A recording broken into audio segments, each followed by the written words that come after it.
You're listening to Best Forevers, a podcast for kindred spirits, a podcast that encourages you to love more in your friends and to further consider the issues that plague friendships.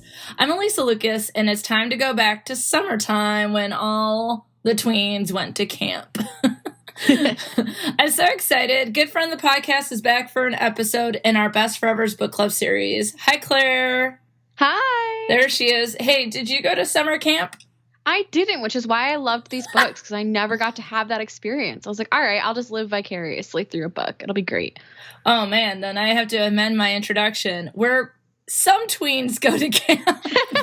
My sister went. She went to like artsy summer camp. I did not go to summer camp. Did you not want to? Or did it just never come up? I kind of did, but there was never one that was like low. Like I also like didn't want to leave super far from home. Yeah. So, and it's also like an expense. Like those things are expensive. I mean, I have no idea. Maybe I need to have a chit chat with my parents. I heard there's adult summer camp. Okay. Now we're talking about friendship. Friendship retreat. Okay. We'll look up friendship camps and then we'll have to see if we can't put something together. That sounds amazing. Free swim, arts and crafts, drama class. Let's do Bonfires. Let's go. I love it. So in the book club episodes, we take turns unleashing a book with friendship themes on the other from our tweenhood. We read the book and then provide fun, snarky, and sometimes useful commentary on the books and what we learned about friendship from reading the book. In the last episode, I was sure to get Claire headface into some Nancy Drew, so we read one of my favorite series from my childhood, the Nancy Drew Files, and specifically case number 1, Secrets Can Kill, by ghostwriter Carolyn Keene. In this book, we're introduced to the young sleuth with strawberry blonde hair and beautiful blue eyes, because that's apparently all that matters. Besides her sleuthing, of course. So, Claire, tell me what you thought of Nancy Drew. Nancy Drew was a great time. I really enjoyed it. And I liked the 80s vibe to it. So It's a classic Nancy Drew, but with like a little bit of a twist to it. Like a little older, a little bit edgier, not a whole lot. She's still like the good girl detective. But it was good. I really wish we bring back the 80s Nancy Drew, because like the hairstyles, like the jeans. Amazing. But you love a light wash jean. Always. Actually, I think those are back in style. Are they? Oh, wow. I know flares are back, which I'm not ready for. I'm not ready for a lot of things like scrunchies and other things like jelly shoes. I'm sure going to be back this summer. And I wore a crap ton of jelly shoes at camp. So it really brings back the vibe.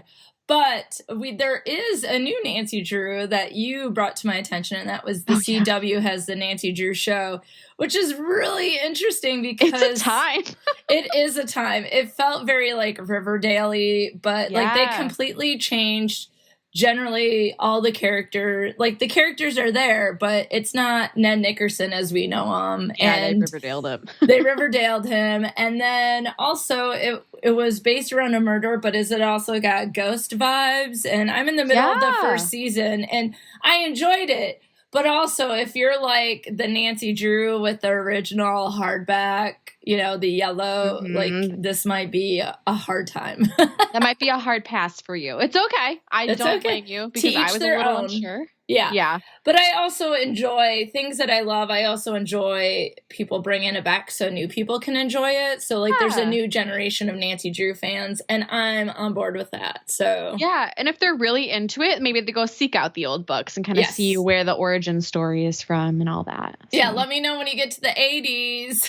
Yeah. Then we can chit chat. But so now it's your turn, Claire. Tell us about what we're going to read with Camp Confidential number 3, Gracie's Twist by Melissa J. Morgan.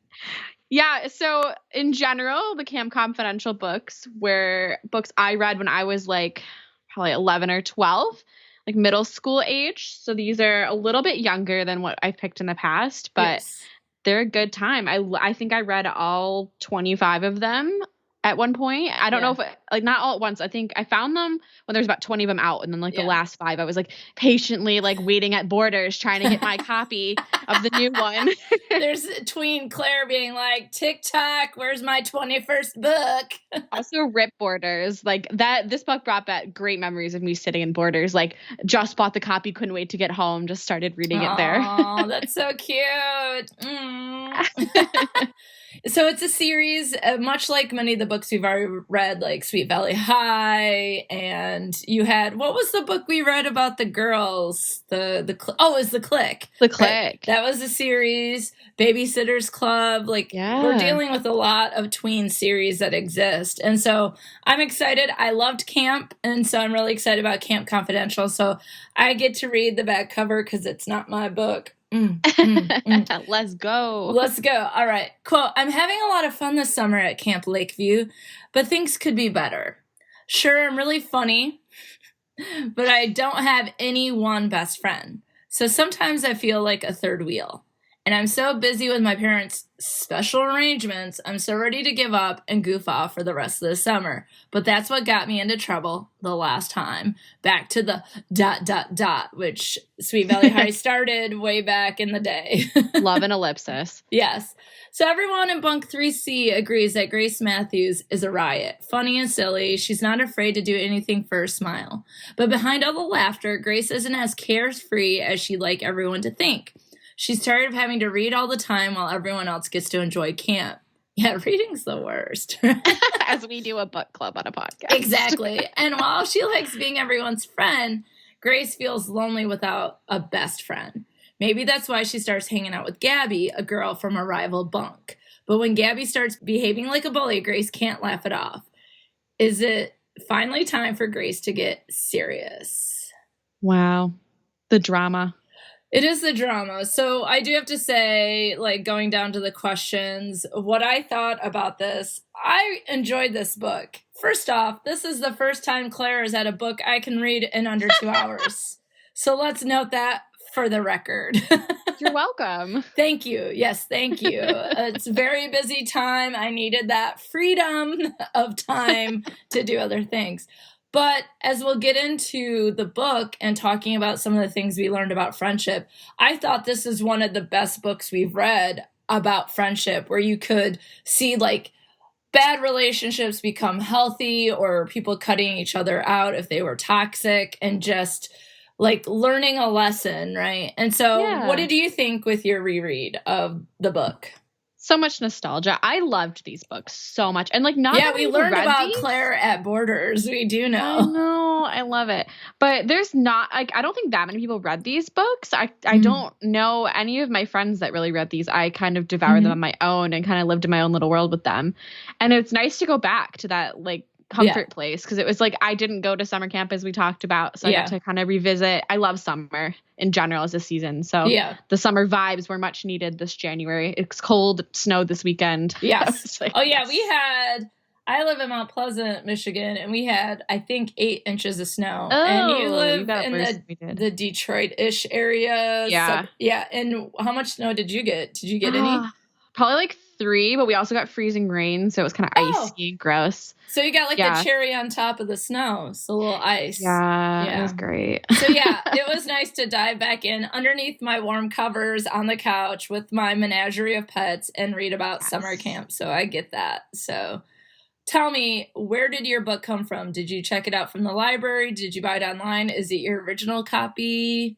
Unfortunately, I purged all of these books before I moved. The audacity. So, I know. And I loved them so much. And I was like, but I don't want to like keep them forever. We didn't have a ton of room where I had to put stuff in a storage unit. So I was like, well, I guess I'll just weed out some books, and they would take up a lot of room on my shelves. Yeah. So I did have to rebuy it online. Yeah.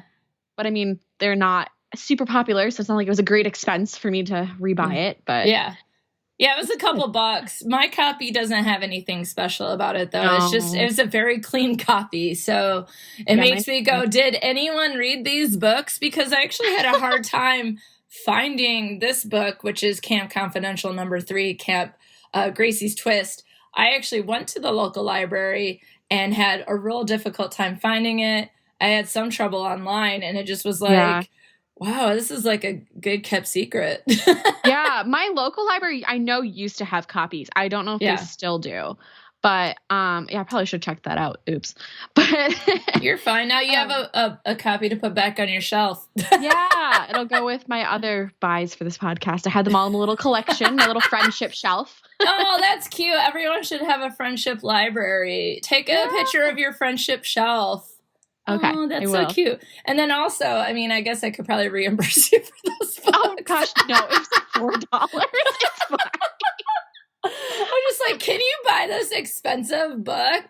I'm good. It's okay. I don't mind buying books. It's all. I'm a rereader anyway. I'm gonna have to go back to my board of ideas on the podcast. I still have some original copies of books. Yeah, just not all of them. So gotcha. It's okay. It's fair. It's fair. So let's dive into this book. I'm gonna get started because I enjoyed it so much, and so this is where we together share the plot of the book. And then we end with some commentary about what we learned.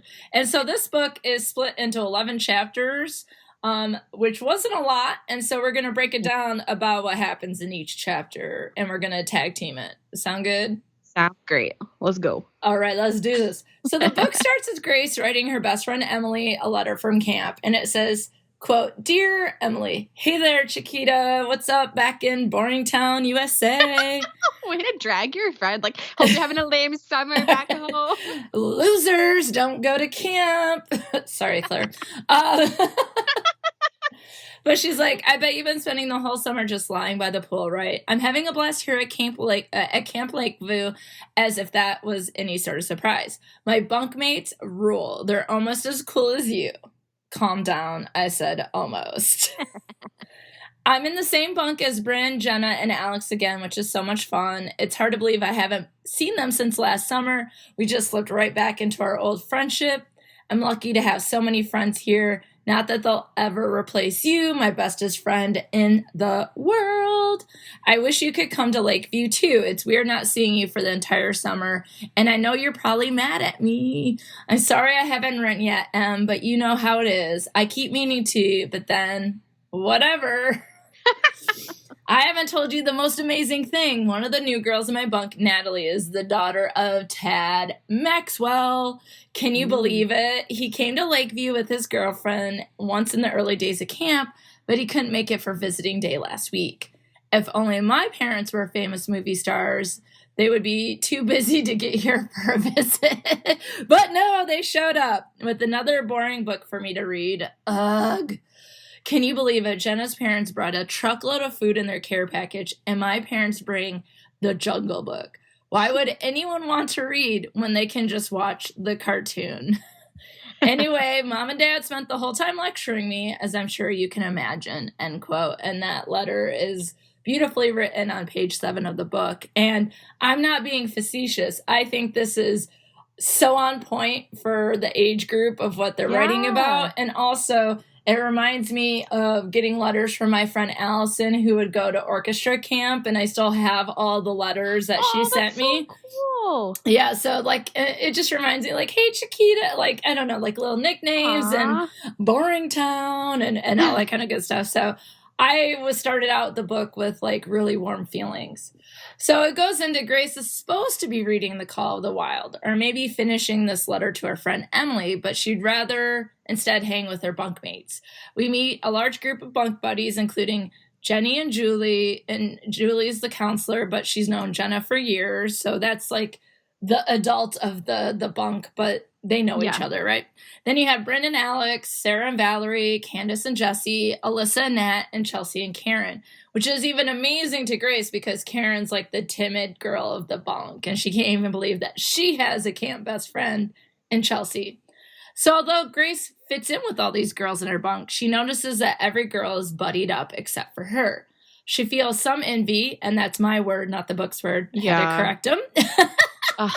I know. We'll never learn. I'm such a jealousy envy snot, so my apologies. But she feels some envy as the girls enjoy time working in the pairs to dinner, and Grace thinks, quote, "I have a lot of friends here, and that's better than just one, isn't it?" End quote. Yeah, so moving into chapter 2, it's time for drama class, which great time. We learn that Grace and her bunkmate Bryn both are really into acting, but that Bryn seems more into it professionally in the long term with like a career decision than Grace, who loves it because it's fun when she is performing. And she also even says something like, "I like my troubles go away when I'm acting." Yeah. Right. Yeah, so last summer, Bryn and Grace made a pact that they would both audition for the summer's play, Peter Pan, but Grace isn't sure about doing it. In class, the teacher asked them to find a partner to practice auditions. But as she leaned over to Bryn, a girl from a rival bunk, Gabby, asked to be her partner first, saying, "Want to be partners? You're the only fun one here." Which I'm like, okay. Grace is tentative, but ends up agreeing because Bryn seemed more concerned about her own audition and has her bunk buddy, Alex, to help her with her practice her lines. So maybe Grace will find a bestie in this new girl, Gabby. But everyone has something to say about Grace not pairing up with Bryn, and most seem to be teasing for fun, and Grace is happy to have fun with her friends and possibly a brand new friend in Gabby. Whoop, whoop. So there does seem to be a lot of that, though, like a lot of fun with the bunkmates, and that Grace seems like the center of a lot of the jokes. Yeah. But by her own doing, it's never like malicious. It's always like Grace enjoys being there, so it's okay. Yeah, absolutely. So in chapter 3, we go into breakfast the next day, and the camp director announces a field trip for Grace's age group, which is called the 3rd Division. And y'all buckle down. I hope you're sitting because this is exciting news. They're going to What World? Which is a water park. Yeah, and that's the upcoming Thursday. So everyone's cheering and excited, and during all the fun in the mess hall, Gabby and Grace wave at each other.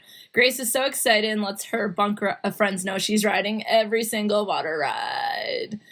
One of her bunkmates, though, Chelsea, is not excited because she doesn't want to mess up her hair and makeup. She says her bunk bestie Karen will hang out with her instead, and Karen reluctantly goes along. And Grace kind of makes a note that Karen always goes along with Chelsea, and what's up with that? She lets them both know that looking like Bride of Frankenstein will be worth it. True. Water parks are lit. I don't know. Some of the rides they talk about later, I was like, oh my God, clutch my pearls. I would not do that. But Grace's excitement for the water park is, of course, put on pause when Julie, her counselor, pulls her aside to talk to her. What could Grace possibly have done? When she returns to her bunk after talking to Julie, her friends try to talk to her like, Bryn wants to practice for the Peter Pan edition, but Grace tells her she probably won't actually try out this summer. Grace continues with her chores and taking out trash when she runs into the girl from the rival bunk and potentially her new friend Gabby. She asks Grace, "So what's your problem? You've been moping around all morning. I saw you acting all miserable on your way back from the office earlier, and even now you look like you just ate something sour."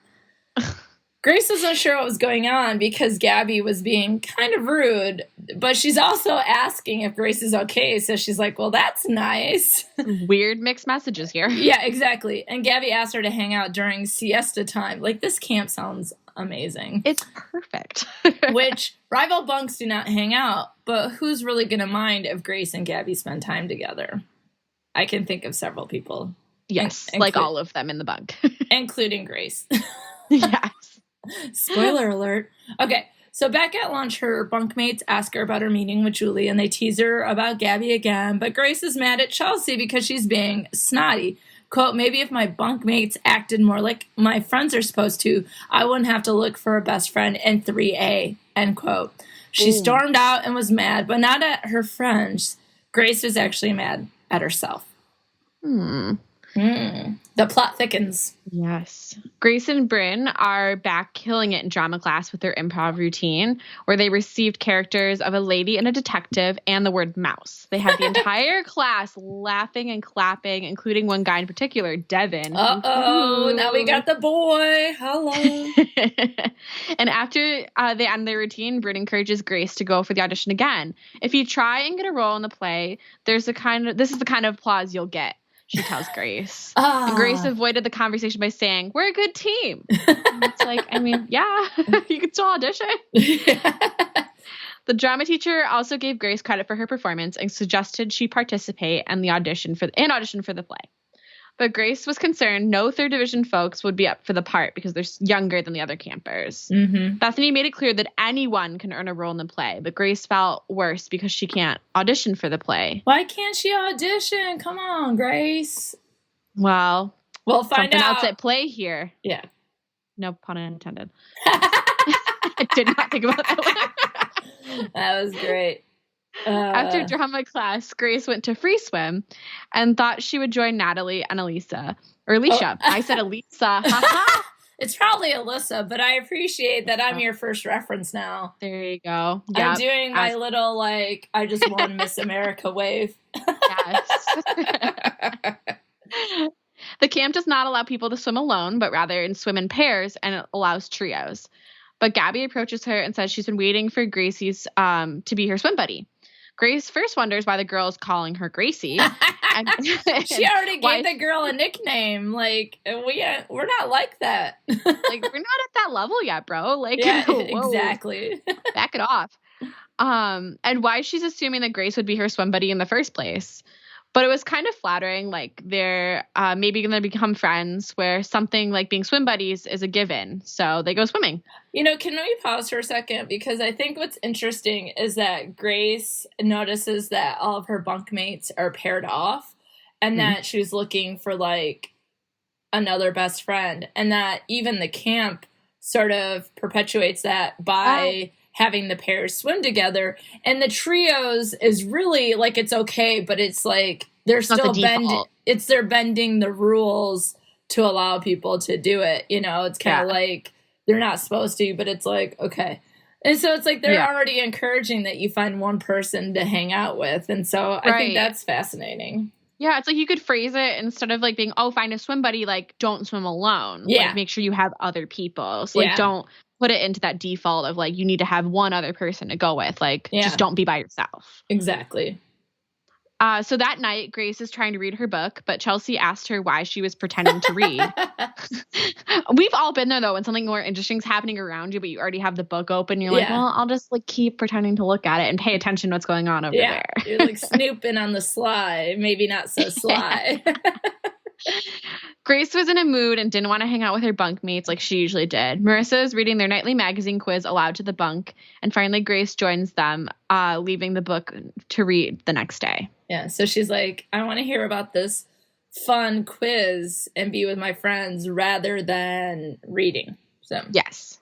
So in the mess hall, Grace and some of her bunkmates chatting about and with some of the boys, including Devin, the boy from her trauma class. Woo! They finally officially meet, but she got pulled away before they could shake hands as hello. And she was all worried. She's like, is he going to be offended that I didn't shake his hand? But he seemed like fine with it. He just kind of laughed. But it's also like, are you at a job interview? Like, come on, right? Like, calm down. But then again, she's a tween, and it's pretty clear throughout the book that she isn't necessarily someone that's like into boys like quite yet, but like maybe this will be like the first time. So I can understand where she's coming from, but I still was like, awkward, but it's okay. Very official with the handshake. But back at the bunk, it's time for a mail call. That's one of the best parts of camp, by the way. And although others get care packages, Grace gets a letter that makes her sick to her stomach. So she leaves only wishing she brought her book with her. But instead, she goes to visit her new buddy, Gabby, at the rival bunk. But when Gabby comes to the door, she is straight up mean. She tells Grace she's not welcome at her bunk and says she's, quote, and not interested, end quote. And Grace leaves wondering if she was being pranked. Like, what is Gabby's deal? Yeah, like, that's a flip. Even though she's always a little bit mean to you, but it's always kind of coded in, like, a nice intention. But all of a sudden, it's just flat out, just like, I don't want you here. Goodbye. Yeah. Like, oof. And maybe that's for the benefit of her bunkmates, but it's not really clear to Grace. No, because it's such a drastic shift. Yeah. Grace instead goes to free swim, hoping to swim laps, but then Gabby shows up and tries to step around her. Gabby wants to go in the shallow end and so they can practice Grace's audition, but Grace is confused by her behavior. Yeah, really. Yet again. Like, what? Like, you keep switching on me. Like, what's happening? Make up your mind. So before she can respond to Gabby, Julie asks to talk to Grace. She has to talk to Grace about how far she is on her reading because her parents made a deal with Grace that she would read 2 books over the summer in exchange for going to camp. But Grace hasn't read anything yet. She's on like chapter 3 in the first book. Yeah. So she's in trouble. She won't be able to go to the water park or audition for the play. What? Ugh, this is the worst. Parents ruin everything. Parents just don't understand. They don't get me. It's not a phase, Mom. Like, it's just like Will Smith and DJ Jazzy Jeff. said in their song, Parents Just Don't Understand. There you go. Not a reference I understand, but that's Oh okay. my God. All right, well, I'll be sending that to you immediately.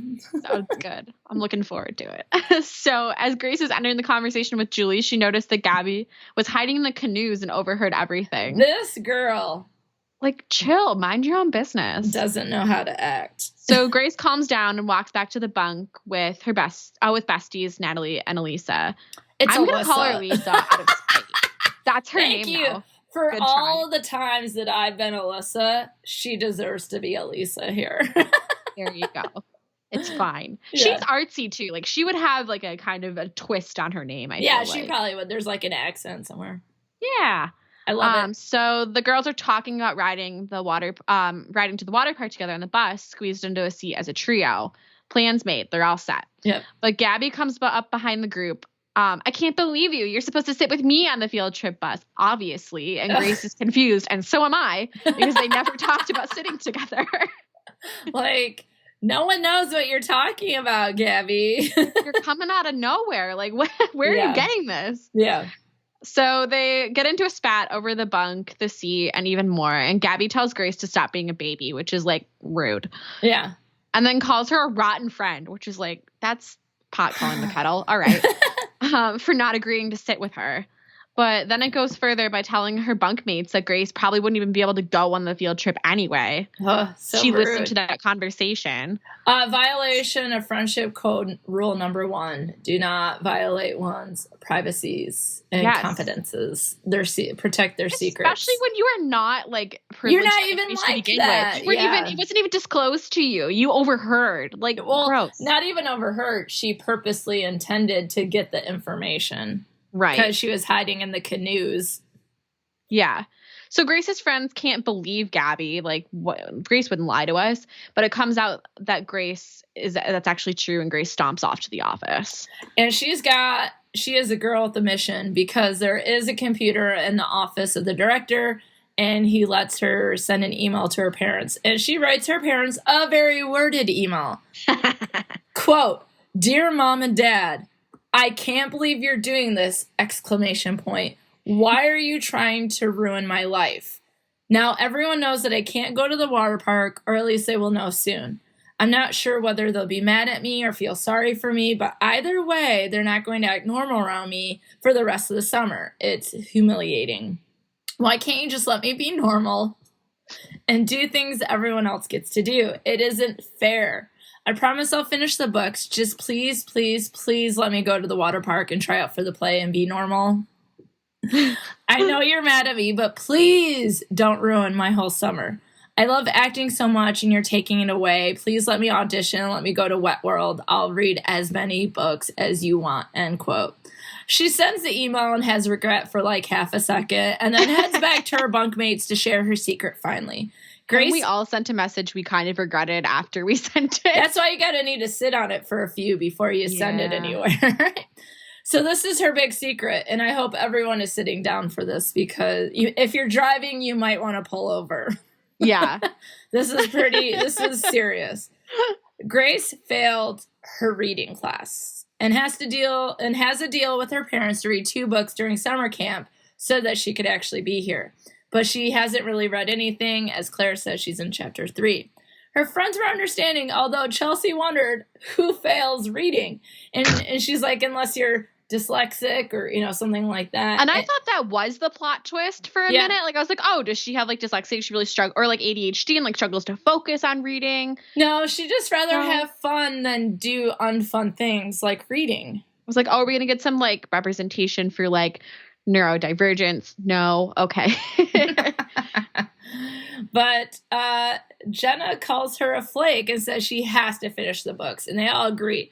And although Jenna sounds like maybe she's being mean here, it's actually just going, you need to do this so that you can audition and so you can go to Wet World with us. Like, we want you to do it. And based on Jenna's character, which was the previous book that we didn't read, but like Yeah. Jenna is very much kind of similar to Grace in that she's kind of like, I want to have fun and like do pranks and like have a good time. So she kind of understands Grace's like mindset a little bit. So it's a little bit of tough love from someone that gets it. Yeah, and we are in book 3, so I think that's a good point, is that for some of these girls, they know each other from previous summer. I think it's Bryn, Alex, and Jenna. Mm-hmm. So they already know Grace fairly well. But who they don't know and can't believe is Gabby. They can't believe Gabby snitched on her friend, right? Like, they're like, why would you tell us that? So, okay. So Grace gets a response from her mother, says that she's convinced Grace's dad to give her another chance. If Grace can read The Call of the Wild by Sunday and pass a quiz, she cannot fail one question, she can audition and go to the water park. Grace is excited, but then she's like, how am I going to pass this quiz? Yeah. Serious. Oof. It's heating up here, folks. So Grace spends all of her waking moments reading. On the way to meals, skipping classes to continue to read. But she doesn't dare miss drama because her counselor knows where her priorities are. She's like, you can skip arts and crafts, but you can go to drama if you want to. Well, because when she's done reading the book, she has to audition, so she can't miss. Like, can't miss that. Yeah. Yeah, so in class, in drama, Devin and his friend Simon act out a scene from The Outsiders. Which is another great friendship book. Yes. So good. Grace clapped so hard when they finished, and Devin smiled at her. Mm-hmm. Bryn teases her about Devin, like her and Devin liking each other, which is very middle school. I like that. Kissing. Yeah. She heads back to the bunk to read, but some of her friends are inside. In fact, before she enters, she hears Chelsea and Karen talking about the water park. Karen wants to go on the rides, but Chelsea doesn't and is upset that Karen won't not go on the rides with her. Chelsea goes swimming in the lake every day, so why is it such a big deal? Well, it doesn't seem to matter because Karen agrees to hang out with Chelsea instead in like some lounge chairs or something. Boo! Yeah, lame. Come on. So Valerie tells Grace that her friend is at the door. It's Gabby. Boo! She asks Grace to hang out. Gross. But Grace needs to read, and Gabby presses her, asking Grace to do free swim since she already missed arts and crafts to read. Grace gives in and says she does need to take a break. When they get to the water, Grace wants to swim laps, but Gabby doesn't want to swim laps, which is irritating because if they're both going to sunbathe, Grace would have brought her book. Durr. Yeah, like, but you can't just manipulate the situation so you always win, Gabby. Like, ugh. They continue to go back and forth because Gabby demands that they hang out in the shallow end, but Grace wants to swim laps. Finally, they blow the whistle on free swim, and Grace is glad to be out of there. But of course, Gabby slows the process down, taking her sweet time and saying she'll walk with Grace. They catch up with some of Gabby's bunkmates, and Gabby insults Grace's reading abilities. But Lizzie tells Gabby to stop being rude, which Lizzie's her counselor. Oh, is it the counselor? Sorry. Yeah, Lizzie's her counselor. Yeah, it's all good. You know, you waited as Tween Claire at Borders. Yeah, I also read it last night, so... Yeah, I read it before, so that slipped my brain, so thank you. Oh, you're all good, yeah. That's why she can reprimand her. So if it's just her friend, she can't just be like, be quiet, you're going to get in trouble. It's like, well, she could. Yeah, that's true. And during this conversation, Grace finds out Gabby is being punished to swim in the shallow end. See, that makes more sense now. Yeah, and has been lying about all week why she can't swim in the deep end. And Grace is like, why didn't you just tell me? Yeah. And Gabby tries to throw it back at her that Grace lied to her bunkmates about her reading. It seems like Gabby is never really Grace's friend. Yeah, seriously. And to add insult to injury, Grace's parents called during the free swim, and her counselor, Julie, had to tell them she was not reading, even though she probably needed a break because she had been reading all day. But even more, they're concerned about why she went to free swim because they know Gabby had been punished. So it's like, hey, your parents called, but also can we talk about this Gabby girl? Yeah. And Grace tells them, I can handle Gabby. She doesn't need a best friend. She can take care of herself. So Character Grace... growth. Exactly. Grace continues to read, and while sitting outside, her friend Natalie joins her, and then Devin and Simon show up too. Yeah, Natalie and Simon are a thing. I don't know if that was clear earlier, but yeah. Oh, hey, we're coupled up now. Camp romance. Well, that's the thing that's interesting is that Grace is still in the age group where she's concerned about friends being coupled up and not necessarily about romantic couple ups, which that's fascinating. So maybe next summer it'll be more about who's dating who than who's friends with who. We'll have to find out. So Grace continues to read, and while sitting outside... Oh, wait, I already said that. Okay.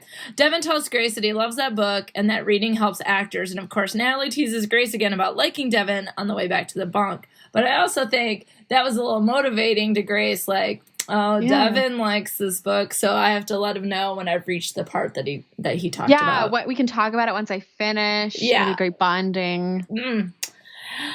Kissing. Or is it Reading? That night, Grace is reading, of course, and instead of a nightly magazine quiz, her bunk friends created a practice quiz for the Call of the Wild to help her get ready for her parents' quiz. And so the next day she goes to take the quiz, and she feels totally ready for it because her friends helped. She was not stumped by one question. But even better, when she was done, she stepped outside the office and all of her bunkmates were waiting for her, which is pretty cool. Like that they all knew how important it was to her and that they didn't want to miss it. So after dinner, Grace goes back to the office and she talks to her parents on the phone to hear the results. She passed! Woo! They're proud of her and she can audition for the play and go to the water park. So Grace is living it up. You're winning on all fronts. Yeah, buddy. So Gabby meets Gracie at drama class, and acts like they're still friends, but Grace is cautious again. Like I've been burned a couple times now with this girl. I don't trust her. In fact, I thought you meant you like reading the books. I've been burned by Gabby. Haven't we all? Okay, continue. In fact, she tells Gabby that she needs to cram for her audition, but Gabby tells her that she knows because they're partners and they haven't been practicing at all. Durr. Gabby tells her that it's more fun to play around than to practice during drama, so why is she here? Well, because she has had to be separated from one of her bunkmates who is still whining about using her shampoo, which is why she was in trouble in the first place. Yeah. Gabby just leaves drama, but Devin offers to help Grace practice for her audition. Mm-hmm. Yeah. She goes back to her bunk and writes her best friend Emily a letter. So it's a long letter. Because she hasn't written all summer, and Emily sent her 2 letters, so we got to catch up for lost time. Yeah, so it's like 2 whole pages in the book. You can go check it out if you want. Letting her know everything that's been going on. So we gotta update your friend and all your business. Oh, absolutely. Essential. And then she goes to a serious audition mode. Her bunkmates are too kind as she sings the song from The Sound of Music in preparation for the day. As she leaves for the audition, she runs into Karen and they talk about the water park. Grace said she was sorry that Karen wouldn't be going on the rides, but Karen says she doesn't mind and she doesn't want to leave Chelsea alone. Which is like, Karen, you're too good of a friend. Like, ugh. Girl. Oh, Karen. Usually people are like, Karen. But like this Karen is like, good, Karen. Yeah, we like this Karen. She's too nice for her own good. We want her to stick up for herself. Yeah, buddy. Grace goes into the audition feeling unprepared. She sees Gabby is there and is surprised, saying, thanks for coming, thinking she's there to support Grace. But Gabby is there because she is auditioning for the play. Like, what? Okay. Oh my God. Gabby is so unpredictable. She's ridiculous. Ugh. And they go in order by age, starting with the younger campers. When they reach their division, Bryn goes first, and Grace tells Gabby that she wants to go next. So after Bryn's fantastic audition, Gabby jumps up to the next audition spot. Of course she does. Yeah, Grace isn't surprised. She shouldn't have said anything. Or she said, I'm going to go last because I really want to remember my audition. And Gabby would have been like, oh, I really want to remember it. You got to double cross her. You got to play that game sometime. I guess so. Jeez. So Gabby seemed proud of her audition, even though she forgot many of the lines and seemed unprepared, probably because she didn't prepare. Yeah. Grace's audition was amazing. Everyone clapped for her except Gabby, who seemed to be sour about the whole thing. It's like, what did you expect? You didn't practice and she did. And now you're like, she did better than me. Like, but also there's probably just some sheer talent going on. But anyway. Oh, yeah. And with that, Grace walked past Gabby to sit with her friends. After the auditions, the bunk is talking about boys like Devin and Simon, but then the cast list is available and it interrupts everything. Obviously. You got to drop everything to find out who was going to be cast as Wendy in Camp Lakeview's production of Peter Pan. This is crucial. Yeah, there's only a month left to camp. How is this going to happen? How are they going to get this done? But anyway, that's probably another book.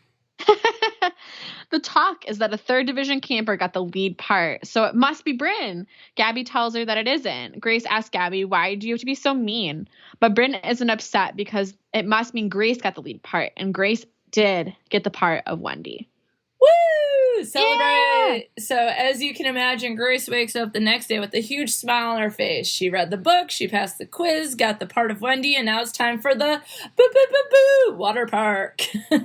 It's time to get on the bus. Natalie and Alysa, as we're calling her, already had a seat in the back, and Gabby says she saved a seat for Grace at the front of the bus, but Grace is sitting with her 2 friends, remember? Gabby says back, quote, I thought you changed your mind about that. I apologize for telling them about your book. Don't you remember? End I don't quote. remember accepting your apology. Yeah, exactly. Grace did, but she remembered all the lying. Gabby did too. Gabby looked upset, so Grace decides to sit with her, but she has to climb over all these seats to get to her. And when she sits down, Gabby has the nerve to say, well, that was stupid looking. And then she asks, well, Ride, do you want to go on first? Like, what is happening? Well, Grace also told her, she's like, I'll just go back the other way if you want. And she's like, no. You're right, yeah. So, of course, Gabby complains about the length of every line, and they keep getting out of line and move to other rides to make her happy. And then finally, she's just annoyed, and so Gabby wants to cut the line, which Grace does not want to do, so she finally leaves Gabby with Gabby's bunkmate, Krista. But she doesn't leave without telling Krista, quote, you shouldn't let her cut you, Krista. She's going to keep bullying you until you say no, end quote. And I believe Krista is the person who was, quote unquote, whining about Gabby using all of her shampoo. Well, keep your hands, keep your mitts to yourself, young lady. Keep yourself. Ask permission. Exactly. So, and I also love when she's walking away, one of the adults is like, gives, Grace a thumbs up. Like, yeah, you go, girl. That girl was a bully. So she goes to the wave pool where she finds Chelsea and Karen sunbathing. They haven't been on any rides, and she asks where everyone else is. Karen said they're on the 3-story water slide. First off, no. Wild. Second, Grace says to Chelsea, I'll do it if you will. Chelsea says, Karen's hanging out with me. I don't want to stay here all alone. Karen and Grace leave, and Chelsea is upset, but Grace says, you're more than welcome to come with us if you want to. So Grace got everyone on the water slide, which was exciting and terrifying for many of her bunkmates. So what should they do now? So Natalie and Grace go to the arcade where Devin and Simon are doing one of those whack-a-mole arcade games. But with Loch Ness Monsters. Yeah, they're Loch Ness Monsters. Yeah, that was great. And so then when he wins, he asks Grace, like, what prize she wants. And it's like a stuffed Nessie, like a Loch Ness Monster. Mm-hmm. And then, of course, she gets teased about Devin and liking boys. Kissing. So on the bus back, everyone wants to sit with Grace because, she's funny. She's done reading her book. She's Wendy. Bomb. She got people on the water slide. She really brings people together. And as Bryn goes in to sit with her so they can practice play stuff because Bryn got a part of a lost boy, Gabby pushes her and sneers at her. Gabby says that Grace stole her part, but Bryn says that Grace won it fair and square. And then Alex joins in and says Gabby wouldn't understand because she's not a friend. And then Candace and everyone starts joining in. Even Chelsea says, quote, you're just a bully. Everybody knows it. Claire. All the bunkmates chime in about the best bunk, and that's theirs, which I think was 3C. So, whoop, whoop, 3C. Yeah. So they start listing all their accomplishments, and we're the best at scavenger hunts, and we're the best at this, and I love it. Grace finishes it with, and quote, we're extremely modest, end quote. That got me. I laughed. That's a great one. She's funny. Grace is happy with the support of her bunkmates, and she knows any friendship with Gabby that she had is over. Because who needs one best friend when you have 11? Yes. It's such a good, we kind of, we being snarky and stuff like that, but truly, this book is very middle school. I thought it was really reflective of my experience in middle school and that kind of thing. And so even though it was written in 2005, when I was a full-grown adult, I felt like those feelings that people have in this shared space of the worst time in life, which is the middle school. Yeah. So let's start with a couple questions. What do you think you learned about friendship from this book, either in 2005 or now with the reread in 2020? I loved all of their friendships when I was a kid and now. I feel like it's such a positive book. It shows like negative sides of friendship, but like those girls have her back the entire book and they love her. And it's clear that they would stick up for each other no matter what. And they're really good friends. Like, and the boys, like the boy aspect is there, but it's not the front and center portion of the book, at least this summer. I don't know if the other summers have that aspect, but I can't remember. And I would be okay with that. Like, I don't mind the romance as long as, like, the friendship part of it is, if it's a friendship book, is the focus. And I think developmentally, if there's 25 books, if the romance grows with the characters, you know, like, they become more interested, like, next summer, like, everyone's a little boy crazy. Like, that's, to me, sort of true to experience. Not just mine, but other people's. So, developmentally. But also that friendships are important at that time. We're not going to completely ignore them. Yeah. But one of the things that I enjoy about this book the most is that, one, that she ends up standing up for herself, even though it takes some time to get there, because she's trying to figure out what's going on. Like, am I getting mixed signals? Is this person being mean to me? And then she finds out that Gabby lies to her. And then she sees how she treats other people and, like, what it's like to have all these friends. So it's like she separated herself by saying, like, everyone needs a best friend, right? And she doesn't need a best friend. She needs those bunkmates. Those are the people who have her back. So I do like the aspect of defending the self and then having that realization that numbers don't matter. It's the quality of the friendship that matters. And I think this book did a really good job of showing that different types of people can be friends. Like, Natalie is very much like a girly girl. Like, she likes to sit at free swim and, like, read magazines and do quizzes and stuff. And Grace is more like, I want to go swim laps. And Jenna's very sporty, and so is Alex. But they're all still really good friends, and they still value each other and, like, the differences they have. Like, Natalie doesn't get roasted for just reading magazines all the time. Like, oh, you're so, like, boring and girly. Like, come swim. Like, no, they accept that that's who she is. And she contributes a lot to the dynamic, even though she's not the sporty athletic type. Yeah, and at the end of each night, she pulls out what she likes, the magazine quizzes, and they have a fun time doing it, and it becomes a tradition. And it's probably because of her interest in the magazines that they thought to create a practice quiz for Grace to take to prepare her for the quiz that her parents were going to give her. So it's like, this idea is that we can all contribute. And it's one of those things like, oh, I talked to him because I got to free swim late and then I went into the water. But you can still interact with your friends. You can walk down to free swim together. Some people can sunbathe. Some can swim laps. Some can whatever they're doing, watch the boys, watch the whatever they're doing, you know. And I think that's really important too. What I find interesting, though, is that why Grace had the feeling to begin with that she needed to have a best friend. So what do you think about that? Do you feel like there's pressure at any point in her life to, in fact, have a best friend? Or do you think it's more like that's the way people sort of fall into line and that she might have just been feeling left out at that particular point? Like, what are your thoughts about that aspect of this particular book? Yeah, because, like, for me personally, I never felt the pressure to have, like, a best friend. Like, I always had groups of friends that I, like, hung out with, and I had friends in different friend groups all over the place. So, like, I never felt that pressure to have a best friend, but I get it. Like, that is a general, like, societal thing. Like, you have your best friend, and, like, yeah, you have other friends, but this one's your, like, you tell each other everything, like, this is your best friend. Yeah. And, like, she does have a best friend. It's just not her camp best friend. Like, she has a best friend at home, Emily, who she writes letters to, and, like, she clearly has that in her life in some form, just not at summer camp. So, yeah, I think it's an interesting pressure that I hadn't personally experienced.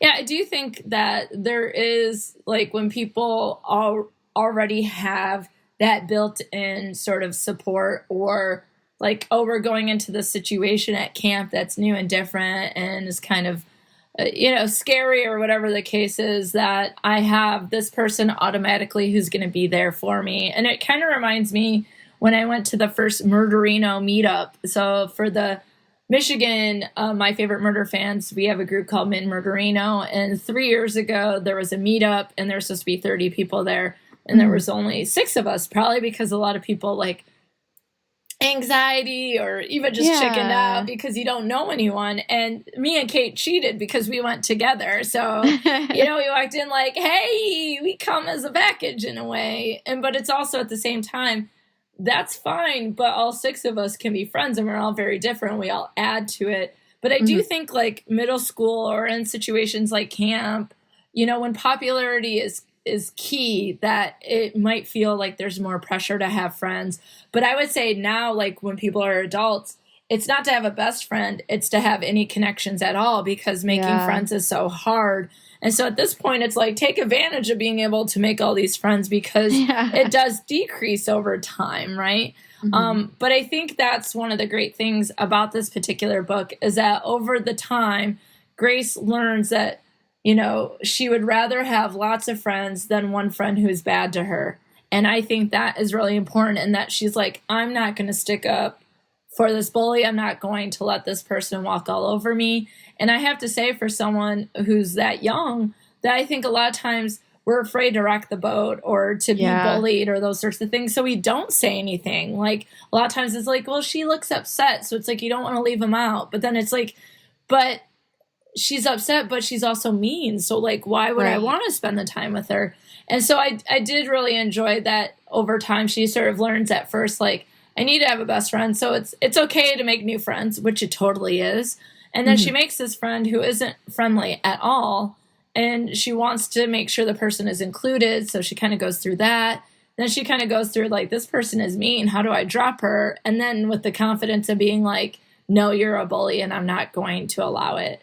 And that's a lot of growth. And for someone that age, like, and not saying that young people can't do it. I mean, I think there's difficulty for anyone doing it, but at that level, being pressured by maybe popularity or feeling left out or being bullied and humiliated, that you might just go along with it so you don't bring more attention to yourself, that she actually was like, no. And more people were supportive of her for doing that than staying friends with Gabby, which I think she would have had a harder time with herself and with her bunkmates and with Gabby if she tried to stay friends with her. So snip, snip, cut out those toxic people. Not everyone needs that, but they don't have anyone. Well, but then maybe something needs to change. Yeah, maybe there's a reason why they don't have anyone, because maybe people have tried and like it's not a reflection of like people leaving them out. It's a reflection of like how they're treating others, and people. It's a red flag of like, ooh, like maybe there's a reason why this person isn't close with their bunkmates and is seeking friends outside of their bunk. Yeah. And so I think that's a really good point. And then also one of the things might be, well, maybe Gabby has something going on and we should be nicer to her. And I think you can correct me if I'm wrong, but a series like this, kind of like the Babysitter's Club, where each book is about a different girl in the club or a different girl at camp, we start to learn sort of the complete story of people being together. And so we'll get more of a backstory on Gabby. And that it doesn't matter. Like, okay, maybe we can give some more people some chances. Like I was on this podcast called 33%, where we each read 1/3 of the book and then we come back together and we talk about it. Oh, whoa, that's cool. It's super fun. And so we read this book. The author's last name was Park, and the book was called Buddies. I think it was from the 80s, and it's about camp. And one of the things is a girl becomes friends with someone, and like people are kind of like, how can you be friends with her? Because she has some different things going on. But it was one of those things, like, I think we had decided that it appeared, although it's not clear because it was written in the 70s or 80s, but it appeared that the girl that was, quote unquote, appeared and acted different than other people was maybe on the spectrum somewhere. So there is something about being kind to people, being inclusive, but if someone is inappropriate with you or is lying to you or is treating you badly or sort of like jerking you around between positive and negative mixed messages and things like that, you don't have to be friends with them. You can be polite to them when you see them. Right. But it doesn't mean that you have to be friends with them. But it's also like, maybe we should give more people a chance. But when they have that chance, and in this case, Gabby sort of poo-poos on it, then maybe Gabby needs to do some soul searching as an 11-year-old or however old she is. Yeah, to me, there's a difference between like someone that may struggle a little bit with social cues and that kind of thing. And like maybe they have like there's something kind of like not quite sitting right with you there, or like they're kind of like rubbing you the wrong way a little bit, versus someone that's like actively malicious. And I feel like Gabby is like the opposite of like maybe struggling a little bit socially. It's like, no, she's actively mean to people. So that's when I kind of would step back and be like, ooh, maybe I shouldn't give her as much of a chance as I would someone else just because like she's not being nice. Yeah. And I would like to talk a little bit more about Gabby and Chelsea Yeah. because I think that the book labels Gabby as a bully, but based on that distinction, I would also label Chelsea as a bully. And so I think that's really interesting. But I have to say that the way I would describe these two girls, I don't know if I'd use the term bully. I would probably use something like controlling or manipulative, or it's almost like on the track of being relationally abusive to a friend, right? It's like gaslighting them. It's so I see like Gabby as manipulative and all that kind of stuff, and maybe she participates in bullying like behavior, but that's not sort of what I think we all consider classically or typically a bully, like someone at school where they're actively just always like, you know, they're not trying to be friends with you. They're trying, unless it's like a huge ruse and it's some like 90s movie like with Chris Evans in it. Like- yeah, exactly. So, you know, I don't know. What do you think about them using the term bully for Gabby? I think they have bullying behaviors, but I don't think they fit into an archetype of like a traditional bully the way we think of a bully. Because like there are some like issues with like you're manipulating people that are quote unquote like weaker than you, like Karen and Chelsea in that situation. Karen doesn't really stick up for herself and Chelsea knows she can take advantage of that. Yeah. So that's kind of like she is kind of punching down in that sense. Like Chelsea does hold the power in that situation. Yeah. But she's not like outright like doing like hazing type behaviors with Karen. Like it's more of just like I want you to do what I want to do and I don't care about your opinion. Yeah. So, I think that's an interesting distinction because I think with Chelsea, if Karen sets down boundaries, she would respect them.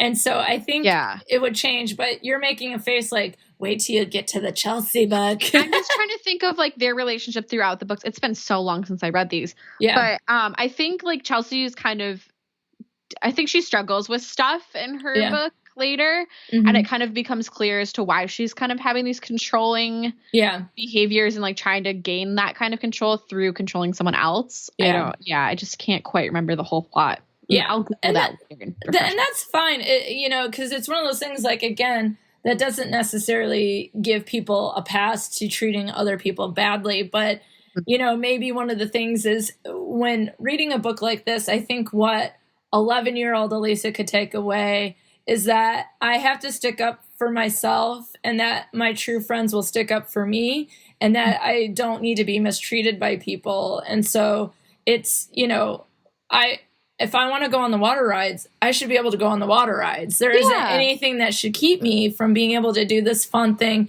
that I 1000% enjoy, which Karen talks a lot about. Like, this is the best memory I have from when I was 8. This is my favorite thing to do. And if Chelsea was truly being kind to her friend and being a friend, she would be like, you know what, I'm going to sunbathe, but I know this is your favorite thing to do, so go do it, you know, or like, I'll do one ride with you, or, you know. Go do that with someone else for a little bit and then come back and hang out with me for a while. Like, I'll stay here if you want to go do that for like that one ride. Let's do lunch, and then you go off and do your thing or whatever. And so that, I think that's a huge difference. And I don't think Gabby was always doing anything.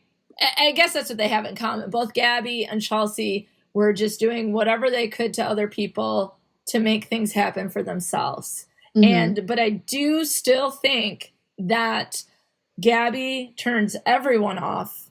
Yes. Whereas Chelsea has a relationship with Karen that might need some boundaries.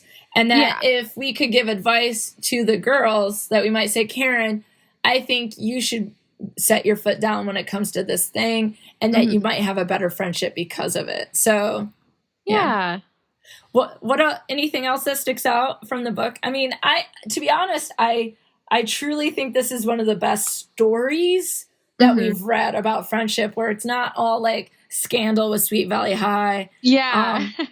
And like Babysitter's Club, I also think has a good story. So if we were to compare to from a book that we read with you and a book that we read of mine, I think these are the closest in styles, and having the different groups of people and how they come together and manage conflict.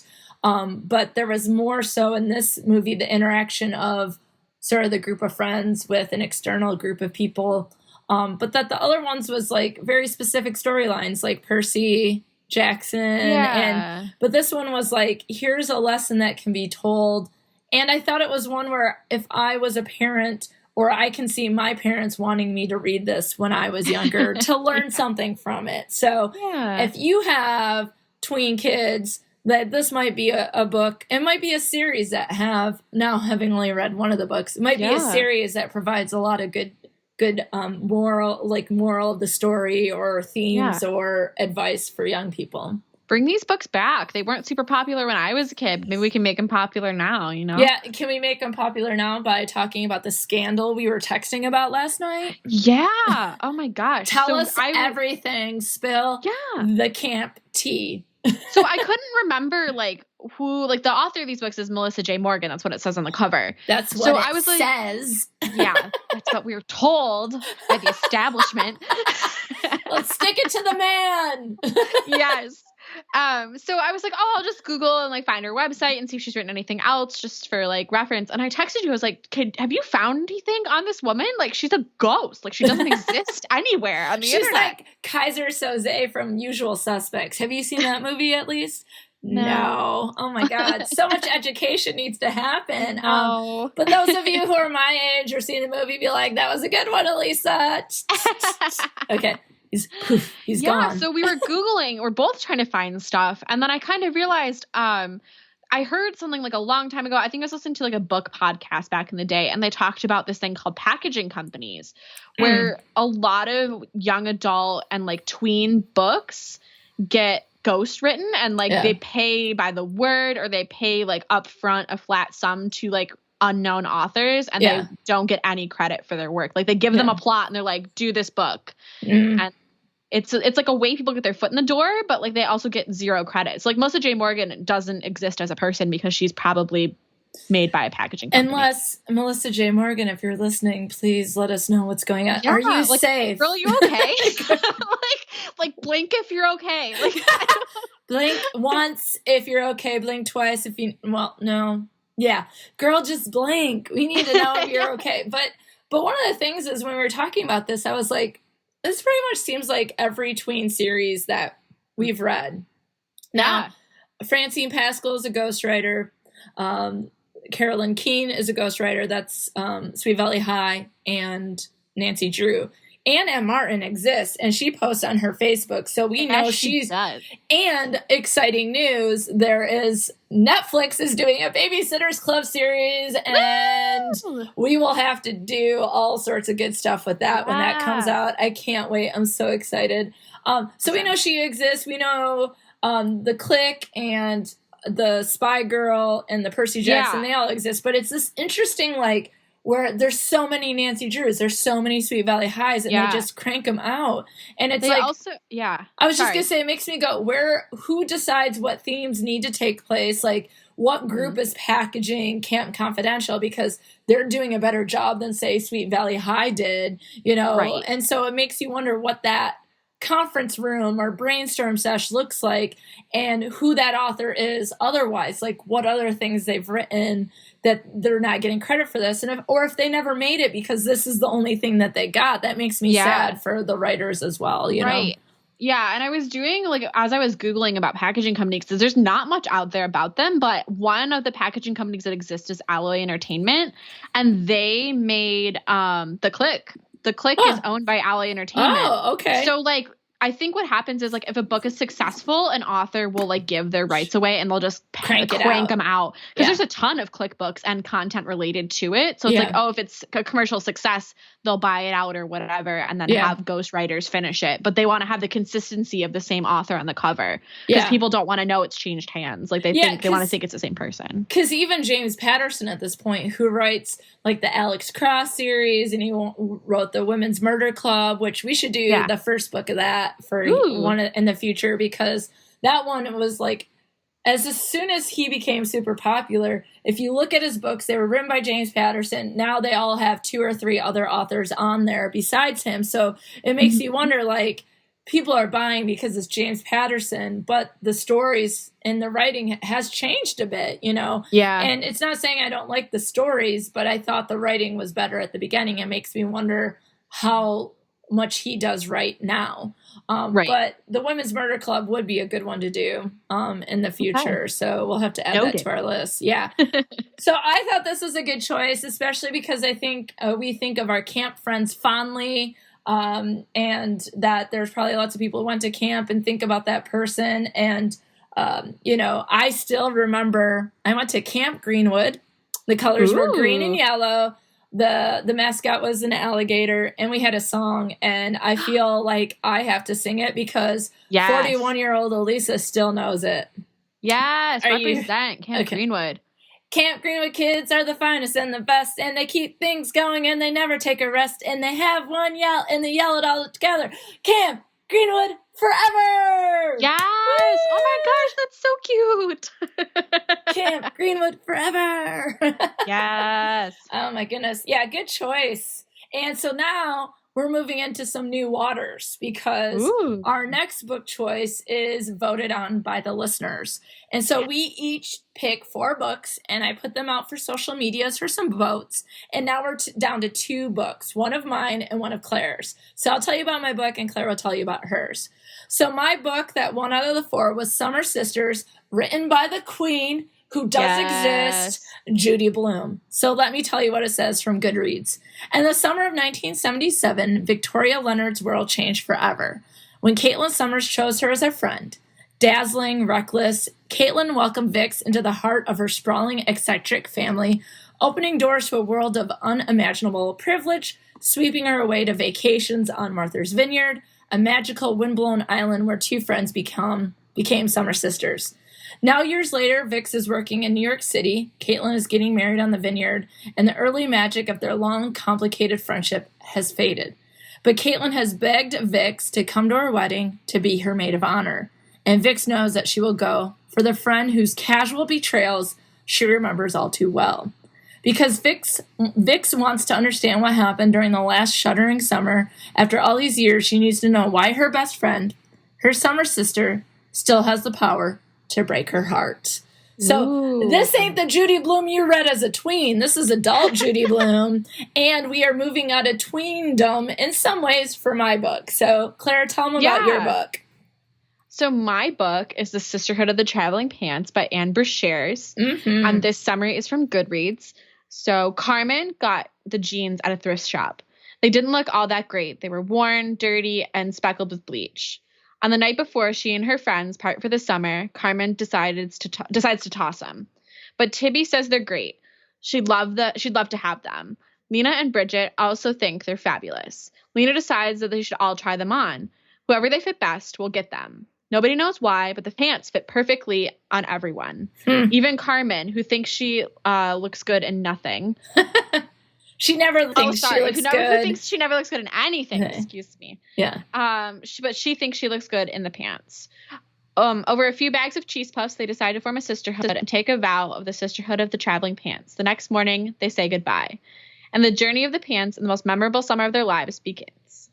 So we have Summer Sisters, or Sisterhood of the Traveling Pants, which again, both are summer themed. One has the history of friendship, and then the other one has the magic of sort of creating this friendship bond together. So I don't think we can go wrong with either book. No. And then after we do this book, we're going to go back to me choosing, and then Claire, and then we'll come back to one that the crowd chooses. Listener voted.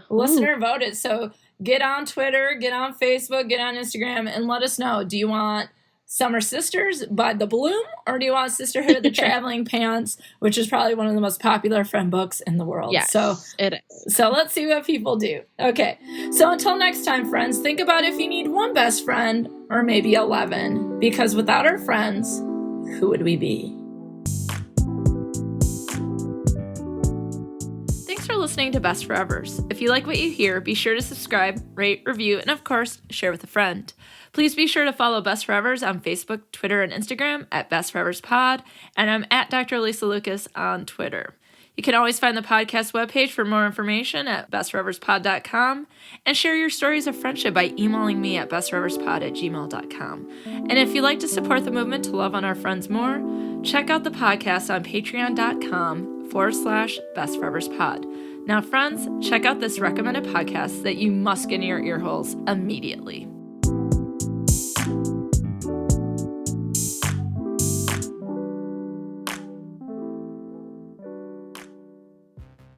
Have you ever finished a book and wondered, what do I read next? Or wished that you were in a book club, but everyone you know says they don't have time to read? Maybe you enjoy audiobooks or are looking to try a new to you genre, author, or narrator. Hi, I'm Tamara, and I have a shelf addiction. I read books, listen to audiobooks, and I'm here to share with you the best of the best and to warn you off of the worst.